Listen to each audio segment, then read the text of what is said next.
Baik, shalom Bapak Ibu yang dikasihi Tuhan.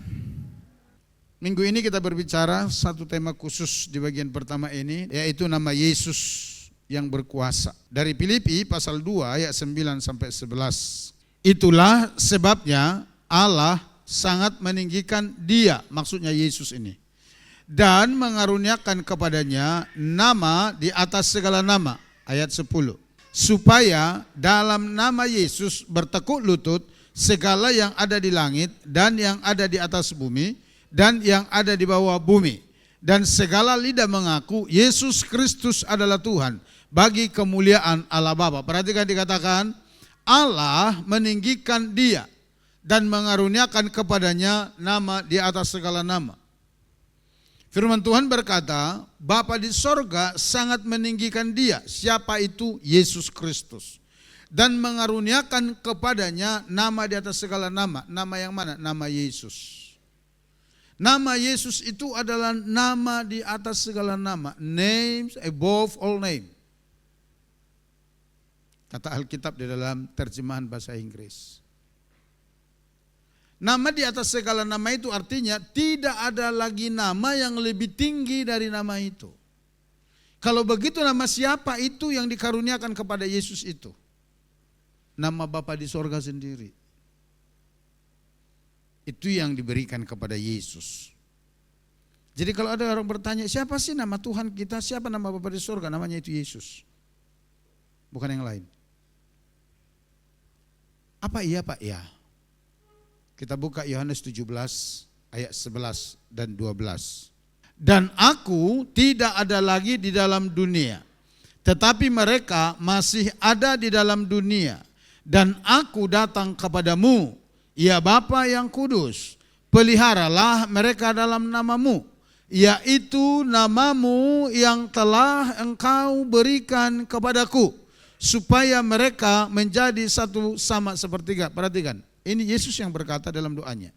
Dia berkata begini, pelihara mereka dalam namamu, yaitu namamu yang telah engkau berikan kepadaku. Jadi nama yang ada pada Yesus itu adalah nama Bapa di sorga yang diberikan kepada Yesus. Sampai di sini dulu, bisa nangkap? Ayat 12. Selama aku bersama mereka, aku memelihara mereka dalam namamu, yaitu namamu yang telah engkau berikan kepadaku.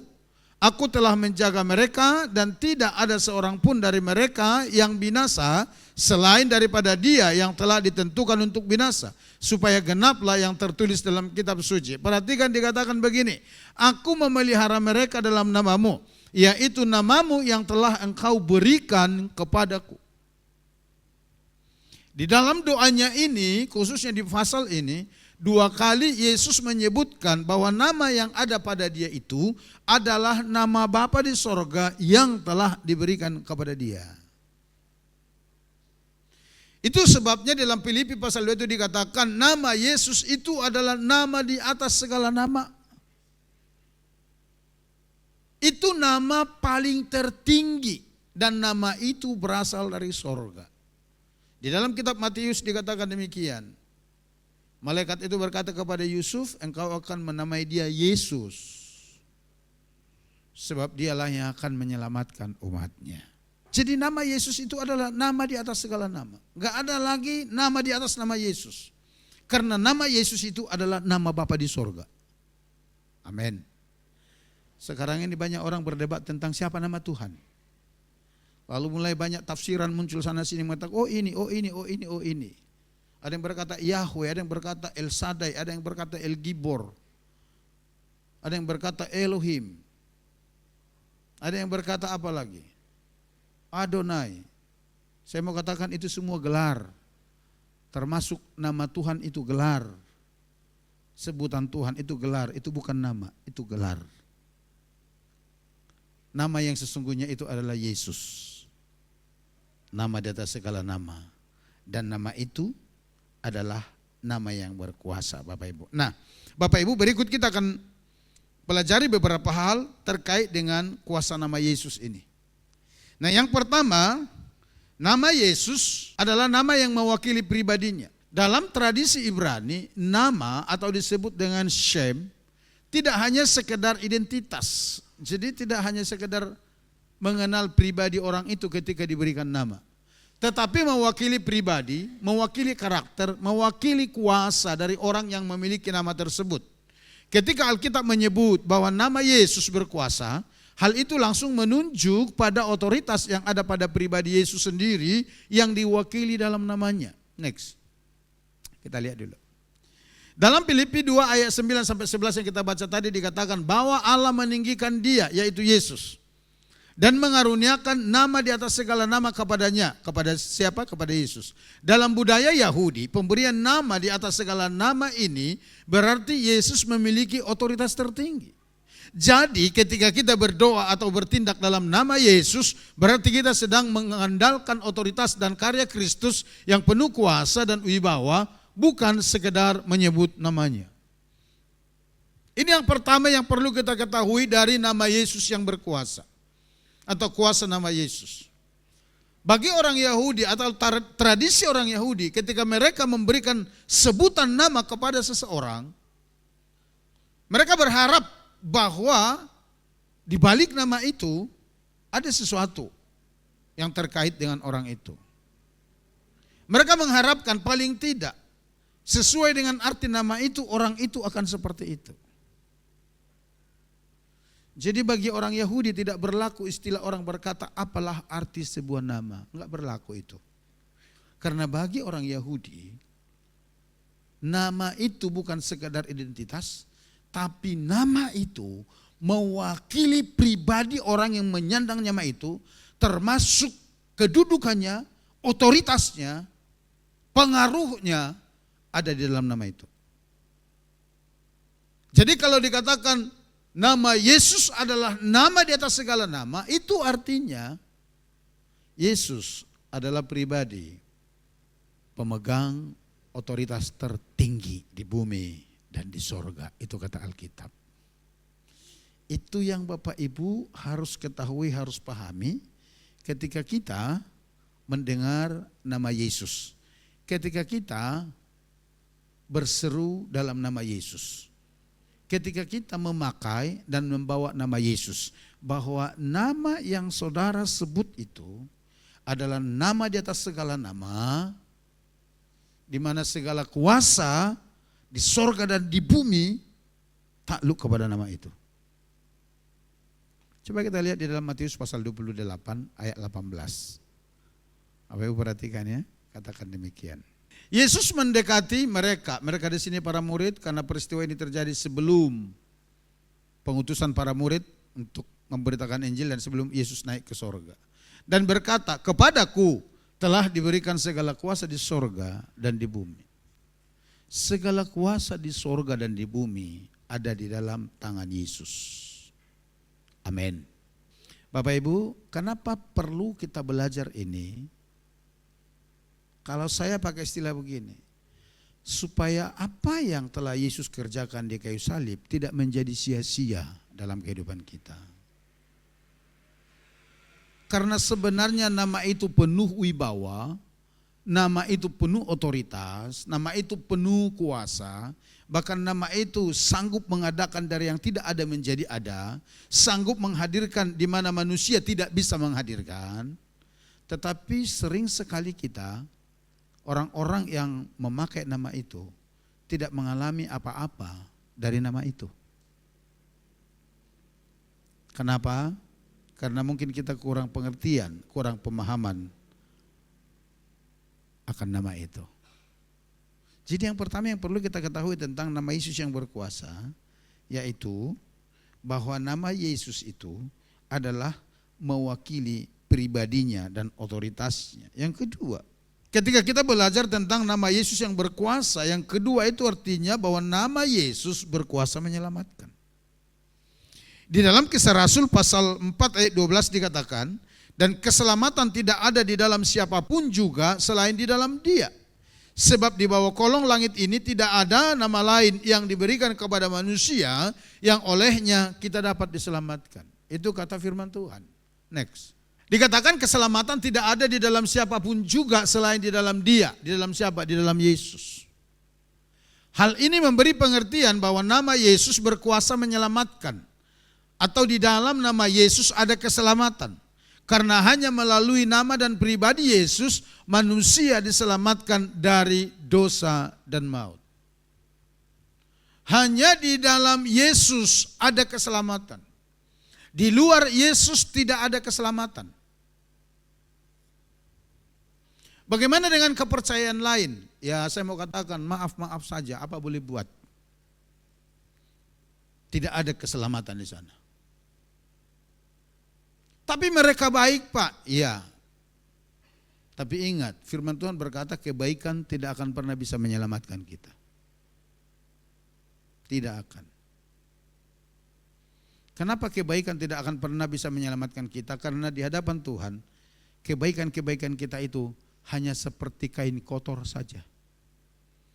Yesaya 64 ayat 6. Kita lihat lagi ayat ini. Dikatakan begini, saudara. Demikianlah kami sekalian seperti seorang najis, dan segala kesalehan kami. Kesalehan itu artinya perbuatan baik kami. Seperti kain kotor. Kami sekalian menjadi layu seperti daun, dan kami lenyap oleh kejahatan kami seperti daun dilenyapkan oleh angin.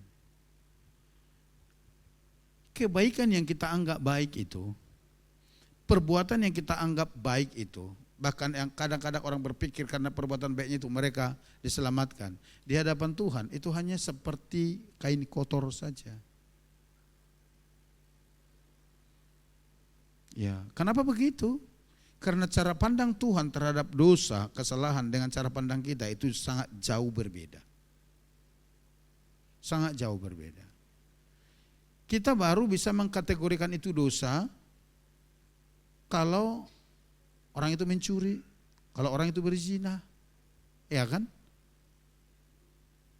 Kalau orang itu membunuh, kalau orang itu menyembah berhala, baru kita katakan itu dosa.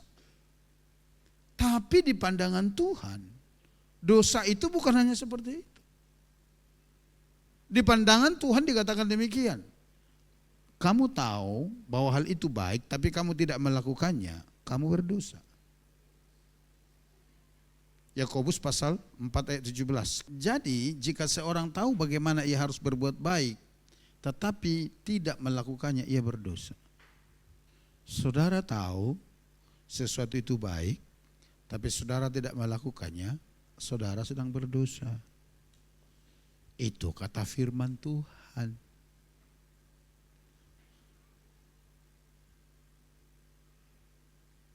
Jadi pantas kalau Tuhan berkata,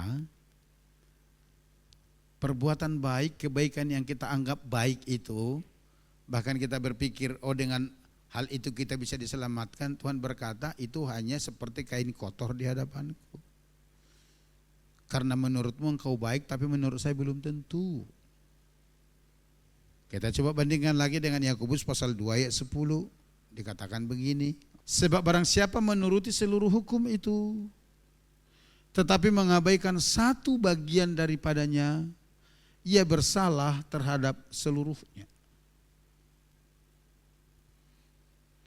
Saya tidak usah berbicara tentang 613 butir hukum Taurat. Saya berbicara 10 hukum saja.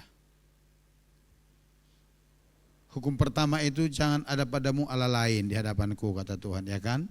Hukum kedua, jangan membuat patung yang menyerupai apapun, baik yang ada di langit, di bumi, dan juga di dalam air, untuk menyembah beribadah kepadanya. Hukum ketiga dikatakan, jangan menyebut nama Tuhan Allahmu dengan sembarangan. Hukum keempat, kuduskanlah hari Sabat. Hukum kelima, hormatilah ayah dan ibumu. Hukum keenam, jangan membunuh.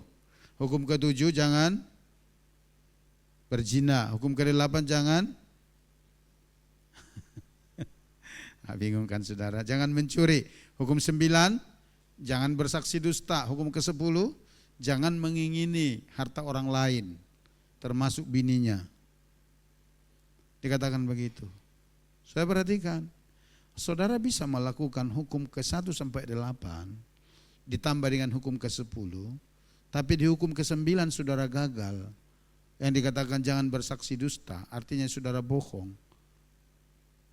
9 hukum lain gugur. Menurut ayat itu. Ngerti saudara? Ngerti? Itu sebabnya tidak ada celah bagi kita untuk berkata aku baik.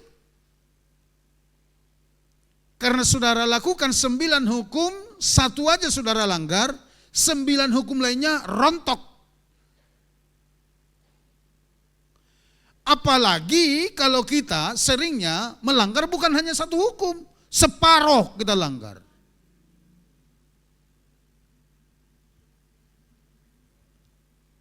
Bergosip dosa enggak?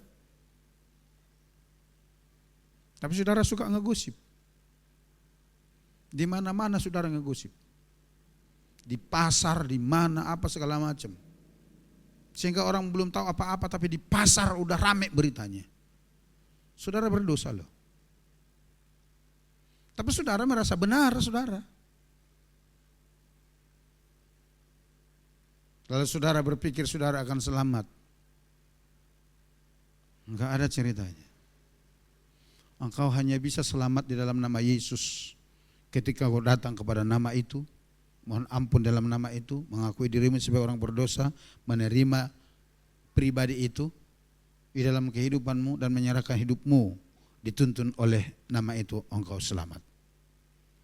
Sebab tidak ada di dalam siapapun di bawah kolong langit ini yang di dalam nama itu kita bisa selamat kecuali dalam nama Yesus. Tidak ada. Makanya saya sama anak-anak youth ini, saya agak strict memang. Saya selalu katakan kalau kau mulai pacaran dengan beda keyakinan, engkau sedang menuju neraka. Karena tidak ada keselamatan di luar Yesus. Engkau hanya bisa selamat sampai ke sorga di dalam nama Yesus dan oleh pribadi Yesus. Hanya itu. Kalau saudara bermain-main dengan hal itu, saudara akan menyesal seumur hidupmu. Tapi yang saya mau katakan, ketika kita belajar tentang nama Yesus yang berkuasa, artinya nama itu sanggup menyelamatkan kita. Dan hanya di dalam nama itu ada keselamatan. Next. Yang ketiga. Nama Yesus berkuasa atas kuasa kegelapan. Ketika kita belajar tentang nama Yesus yang berkuasa, itu artinya bahwa nama Yesus berkuasa atas kuasa kegelapan atau atas kuasa gelap. Di dalam Lukas pasal 10 ayat 17 dikatakan begini. Kemudian ke-70 murid itu kembali dengan gembira dan berkata, Tuhan, juga setan-setan takluk kepada kami demi namamu. Ketika Yesus mengutus 70 murid untuk pergi penginjilan, pelayanan, lalu waktu mereka pulang mereka membawa laporan. Mereka berkata, Tuhan, juga setan-setan takluk kepada kami demi namamu. Nanti kalau baca terus ayat itu dikatakan, ya, aku melihat iblis jatuh dari langit. Next. Para murid bersukacita karena roh-roh jahat takluk dalam nama Yesus. Artinya kuasa Kristus lebih tinggi daripada kuasa roh jahat. Atau kuasa roh jahat berada di bawah kuasa nama Yesus. Sehingga orang yang percaya kepada Yesus dapat mengusir setan atau melawan kuasa gelap dengan otoritas nama Yesus. Ketika kita belajar tentang nama Yesus yang berkuasa, kita sedang belajar bahwa kuasa kegelapan dari manapun itu takluk di dalam nama Yesus. Sehingga sebenarnya kita tidak harus perlu takut menghadapi yang namanya kuasa kegelapan, kuasa setan, iblis, apapun itu. Saudara tidak perlu takut. Kalau engkau memiliki Yesus. Kalau saudara ada di dalam Yesus. Kalau saudara percaya nama Yesus.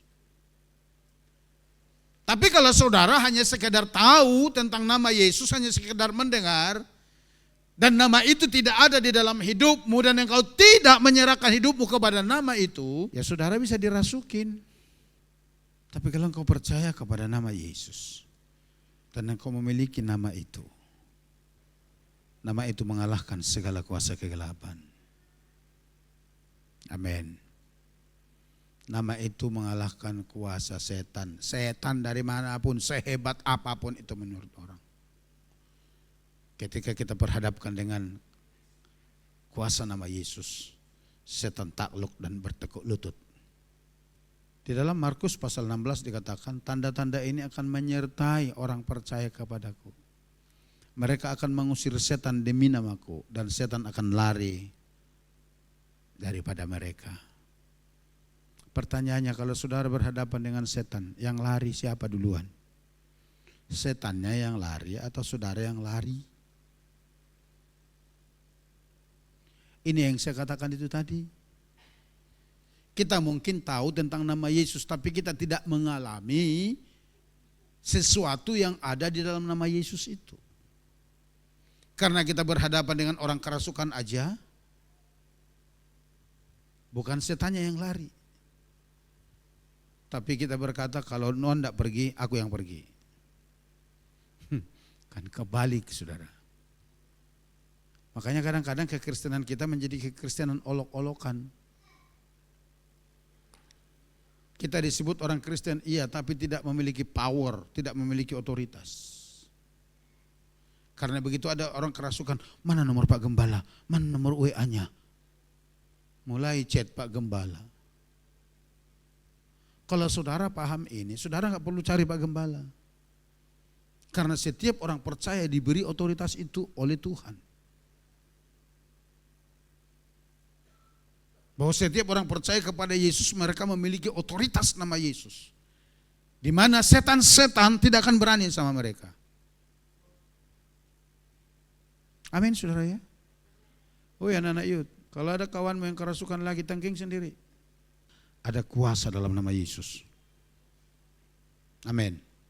Siapapun saudara bisa mempergunakan nama itu. Kalau engkau tinggal di dalamnya dan percaya di dalam nama itu. Karena tidak ada kuasa lain yang bisa melampaui kuasa itu. Karena firman Tuhan memberikan jaminan. Ketika Yesus mati di kayu salib, lalu dikuburkan, pada hari ketiga bangkit dari antara orang mati, kebangkitannya itu memberikan kemenangan kepada setiap orang percaya kepadanya. Oleh karenanya Ibrani pasal 2 ayat 8 berkata begini.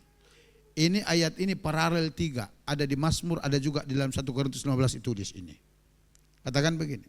Segala sesuatu telah engkau di sini Bapa di sorga. Penulis Ibrani berkata, engkau Bapa di sorga, taklukkan di bawah kakinya. Kaki siapa? Kaki Yesus. Jadi dikatakan segala sesuatu telah Bapa taklukkan di bawah kaki Yesus. Sebab dalam menaklukkan segala sesuatu kepadanya, tidak ada sesuatu pun yang ia kecualikan, yang tidak takluk kepadanya.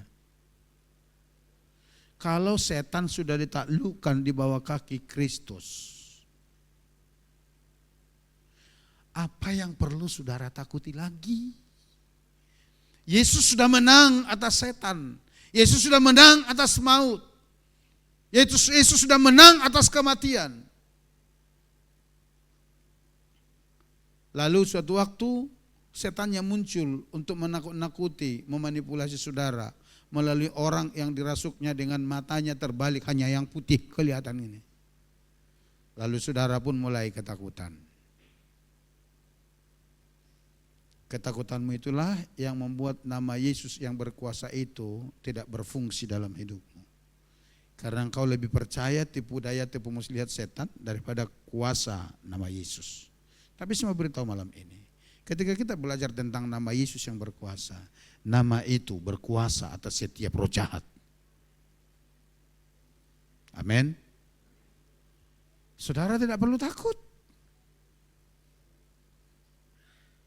Lewati kuburan saudara tidak harus perlu nyanyi dalam nama Yesus, dalam nama Yesus.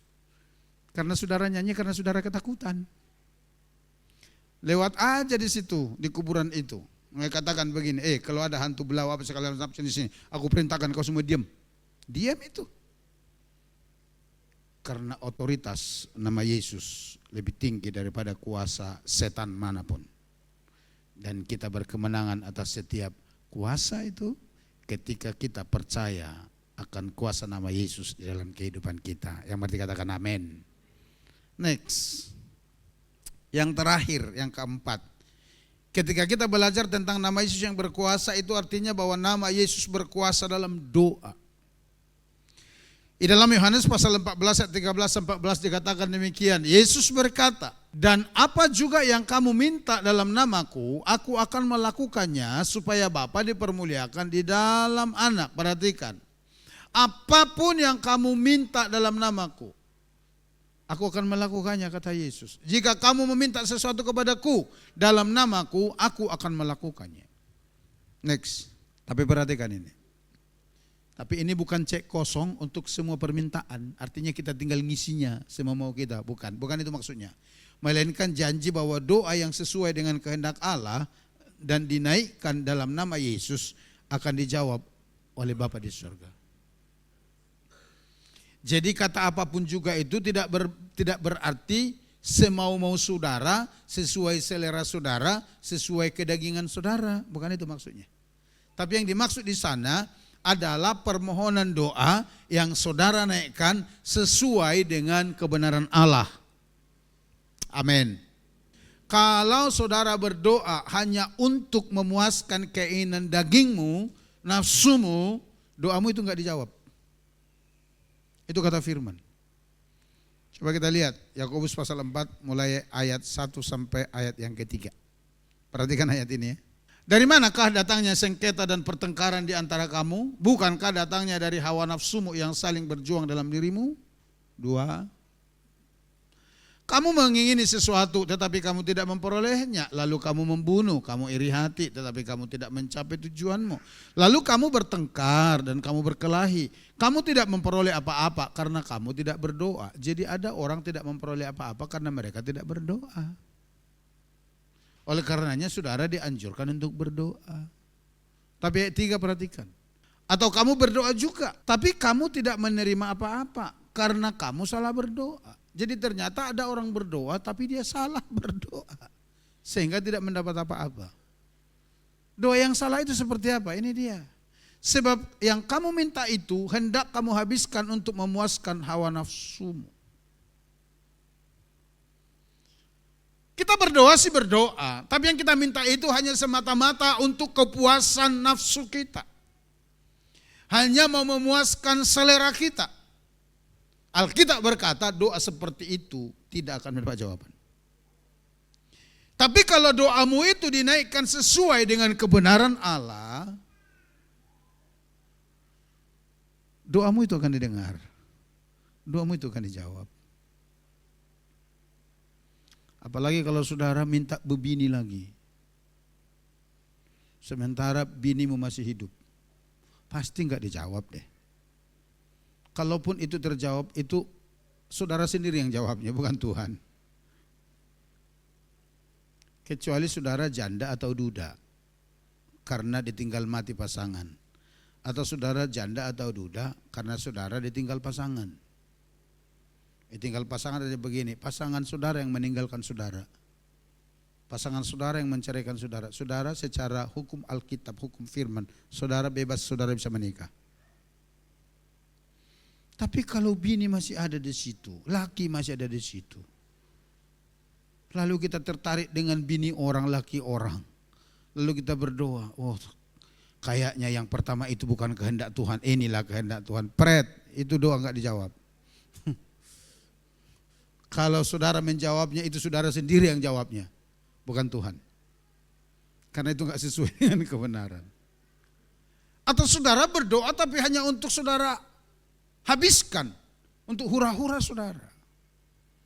Oh, kalau aku nanti diberkati aku Tuhan, kalau nanti begini supaya saya begini. Semua untuk kesenangan saudara, enggak ada untuk kemuliaan Tuhan. Saya mau katakan doa seperti itu tidak akan dijawab. Kan tidak sesuai dengan firman. Kalau saudara cobalah berdoa, Tuhan berkati saya supaya saya bisa mempermuliakan Engkau. Pasti diberkati. Saya tadi pagi bersaksi begini. Waktu saya dulu masih WL saudara ya, di gereja pusat kita di Pontianak. Hari itu pas saya tidak pelayanan, jadi saya ada duduk di deretan jemaat. Saya lihat orang di samping kami itu memasukkan persepuluhannya di amplop, saudara. Lumayan banyak. Kalau saya taksir itu di atas 2 jutaan lah. Lalu saya berdoa begini, Tuhan, saya rindu satu waktu saya mengembalikan persepuluhan lebih besar dari itu. Atau paling tidak samalah dengan itu. Itu doa saya. Jadi saya tidak minta begini, Tuhan berkati saya banyak-banyak supaya saya bisa. Nanti kalau Tuhan berkati, hati kita bisa berubah loh, saudara. Tiba-tiba saudara diberkati 500 juta untuk mengembalikan 50 juta. Saudara bisa langsung berpikir, waduh, ini kalau dibeli motor ninja, dapat nih, kita bisa bergaya gulu kili gitu, saudara, ya kan? Tapi saya nggak berdoa begitu. Saya berdoa, saya rindu satu waktu saya mengembalikan persepuluhan lebih besar dari itu, atau paling tidak sebesar itu. Nah, saudara tahu, ketika kami diberkati Tuhan dengan mobil itu, tahun 2014, harga mobil itu cash 295 juta. Itu kan bukan uang yang saya terima, saudara ya, yang kami terima, itu kan barang. Tapi kami sudah punya komitmen dalam keluarga kami. Segala sesuatu yang berbentuk berkat, apakah itu uang atau juga benda yang lain, kita akan persepuluhkan. Sehingga kita persepuluhkan. Kalau 295 juta, 10%-nya berapa? 29.500.000. Betul ya? Betul ya? Kita persepuluhkan. Mungkin saudara bertanya begini, oh berarti Bapak banyak uang? Enggak. Jujur saat itu saya enggak punya uang, kami enggak punya uang sebanyak itu. Karena yang kita terima itu benda. Bukan dalam bentuk mata uang, tapi kita tahu itu berkat, nilainya ada. Sehingga saya katakan begini sama Tuhan, saya ajak istri berbicara, saya ngomong, ini harus kita perpuluhkan. Bagaimana caranya? Tuhan tahu hati kita. Yang tulus mencintai Dia dan mau mempersepuluhkan berkat ini. Caranya bagaimana? Kita janji, kita komitmen, kita cicil mengembalikannya. Jadi kalau ada berkat Tuhan lebih, kita kasih 1 juta. Itu di luar persepuluhan kita rutin setiap bulan. Kadang kita kasih 2 juta, kita kasih lebih kalau ada berkat lebih. Sampai 29.500.000 itu selesai dibayar dengan Tuhan. Saya ingat doa saya itu. Dan saya lakukan. Karena apa? Karena bukan untuk hawa nafsu. Karena saya tahu lewat itu pun Tuhan dipermuliakan. Dan saya lakukan itu. Saya berdoa minta kepada Tuhan. Tuhan berikan kesehatan. Supaya bisa tetap kuat melayani Tuhan, melakukan pekerjaan-pekerjaan Tuhan. Dan tadi pagi saya katakan, kalau saya bisa ada sampai saat ini berdiri di hadapan saudara, itu semua karena anugerah Tuhan jawaban doa. Bapak Ibu, bulan Maret tahun depan usia saya 57 tahun. Tapi sampai saat ini saya masih diberi kemampuan oleh Tuhan bolak-balik Pontianak nyupir sendiri.